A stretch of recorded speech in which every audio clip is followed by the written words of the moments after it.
Hello and welcome to Comic Station, issue number 63 for March 12th, 2014. I'm Ekwendless, and we're going to get right into it with some Marvel goodies. As usual. More Marvel goodies coming out this week. I read The Secret Avengers number 1, was extremely pleased with this. It flowed really well. Gave you little tidbits just in case you were a new reader. Was easy to follow the action. The art style was kind of a little bit 90s, which I really enjoyed. It wasn't, it wasn't overly digital. It didn't look like too clean. It really looked like somebody took some time and effort into the artwork. So definitely really enjoyed that. It doesn't look anything like it looks here on the cover on the inside. Any standout character? There's a lot of great, times. Everybody gets a little bit of time in here. There's some great, really funny wardrobe malfunctions with Spider-Woman, Black Widow, and Hawkeye to look forward to. You know, comedy, action, and a good story being built. I was very fond with this, though. It was a job well done. Really well done. First one, continuing down the Marvel Now series, is Captain Marvel, and this one, of course, I wanted to pick up because I've been reading the Captain Marvel ever since the Carol Danvers reboot, and if you are a fan of that series, definitely continue on with this one. It continues the story along. She's in the Statue of Liberty, living there, and she is getting a little restless. If you were reading the previous series, you kind of know why. She has a little bit of an identity issue, and so she's looking to go and help this alien that they ended up finding, and there's a little bit of exploring. But really this is mostly just set up. You see a little bit of what is to come in the beginning, and then it flashes back and you get that setup. If you're new to the Captain Marvel, especially Carol Danvers version, then there's a little one-page kind of, if you don't know, she is kind of her mascot, her sidekick, her lieutenant is a little girl, and she has a one-page little like crayon-drawn history of how Captain Marvel came about. And I thought that was cute. It's nice. Maybe doesn't give as much detail as completely new readers, but if you know a little bit about it, you'll be fine. But really nice, good continuation. I'll be continuing it. I have Avengers Undercover number 1. In this, Arcade brings a group of mutants, teenage mutants, not Ninja Turtles. I was so going there. Together to make them fight on a web series. The web series is over. This is after the fact, where they were forced into being violent towards each other and everything.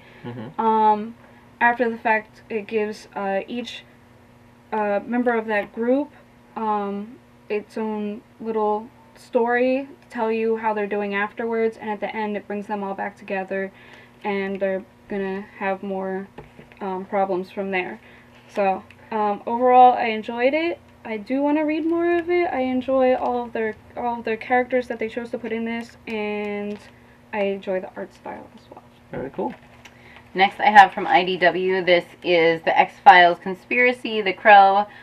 We're following the lone gunman, and there's an interception with the storyline of The Crow. I'm not loving this. Artwork was a little lackluster. I felt that they didn't really tell very much story with the art, and that you had a hard time knowing what was happening a good deal of the time. And I really thought just trying to put the Crow in there, and I feel like they're trying to please the fans by smashing all of this different stuff together, but not really effectively doing much of anything. So far, that's what I've kind of seen of this whole series with the X-Files and mashing everything together. Alright. Next one I have is from Boom Studios. This is The Returning. It's a 1 of 4, so it's going to be a short series, and might actually be a good thing. Right, so far, basic overall storyline is there are what are called returners, the changers, people that have near-death experiences or did die for short periods of time and came back. They seem normal until one day they snap, and this is a story about one girl, how it affects her, the prejudice she faces a little bit there, but also the mystery behind what's causing it. Is there somebody or something behind it? And it leaves off with there's probably going to be some adventure that she goes on, and so it's interesting idea, but I'm kind of waiting for the full series to come out to read it in one jump. I have The Crow, Pestilence. There's 2 crows this week. It's There you different. go. I believe it has different artists and different writers. Mhm. It's okay. The side tells everything. The art is okay. It's not my favorite art style. It's kind of got like that zombie apocalypse, Walking Dead type feel to it. And their crow is kind of if Chuck Liddell decided he was gonna be the crow. It's okay if you like those things, and I could not really follow it too well, but if you're into that, you'll probably like it. Yep, that's it. Yeah, it's The Crow. It's The Crow. This I picked up. It's not number 1. This is Revolutionary War Motormouth. I had to pick it up, one, because I just really liked the cover of it, and a couple of weeks ago I covered the number 1 from this series, and I was really excited about that. This gave no less of a great performance. It was, again, just something that was really well written. The art in it, it's okay. It's, it's pretty to look at. I wouldn't say it's like stellar art, but definitely very pretty to look at. The character Motormouth can make people's heads explode. But this whole series is them getting Captain Britain and a bunch of older superheroes kind of reawakening and getting back together, and she's got a couple of kids, and she has to teleport them away with her shoes really quick while she takes care of business. It was really, really good. Teleport them away with her shoes? Yes, she has magic teleporting shoes. But the kids are awesome. Everything about this is really just like very clever, very well done, and flows quite nicely. So I'd recommend that to anyone. Very cool. And I have, if you are familiar with the Grimm Fairy Tales, this is Neverland, number 1. This is Age of Darkness for Zenescope.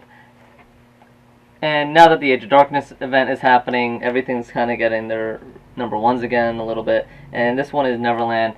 It takes a little while to get into the main character, Hook. And he's having a little marital dispute with his partner, Wendy. Again, this is Grimm Fairy Tales, not Disney. So there's a little bit going back and forth. It looks like they might be pulling him back in for a certain reason. Why would you need Captain Hook in particular? Neverland. So,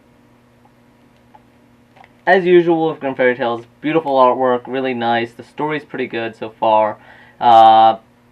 Looking for what the grip is. I haven't been a reader of the Neverland or that series in itself, so coming in as a fresh new reader, I was looking for a little bit more to grab me, but overall, really nice. I'm looking forward to tie in with the rest of the Age of Darkness. They always do a good job with the tie-ins. And now we have our statue for the week. We have the Huntress, and one of her better outfits is the not slutty version of the Huntress. The not slutty version. She's pretty accurate to the comic, not one of those anime style. I do like this one. Yeah, this isn't the Amikami version or the Bushido version. This is a limited edition statue. There's about 5,200 of them made. Has some nice heft to it. Everything is solid. Even the cape doesn't feel like it's going to snap off or anything like that. So the crossbow looks really nice. It's very well in proportion with her and detailed. Yep. The lines could be a little more defined, but for some of the purple on the black, but otherwise it's really well done. And like I said, it's got a collector's edition kind of statue. Even the statue itself has a little the Huntress symbol and everything. So. And if you want it, you can find it here at the comic station. Yep. That's number 964 of 5,200. Yeah, that's pretty low for this. 52 out of 5,200. So. Very cool.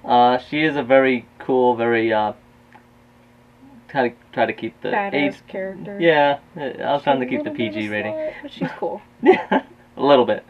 So yeah, and very nice, very well done statue. And if you're a fan of it, you'll like it. There's plenty of detail on here you'll enjoy. And next we have just a slew of reviews from Lido. Lido actually came up with double digits on his comic book reviews for this week, posted up, and of course he didn't quite reach a dozen because he was slacking or something. She's only 10. So we're not going to go through all of them, but there is a wide range of different genres, different publishers, different scores and reviews. So go and check it out on Front Towards Gamer. Some of the highlights are Stray Bullets #1 and East to West #10 that came out today. $6 Million Man. Get the Lobster, something he's been a favorite of.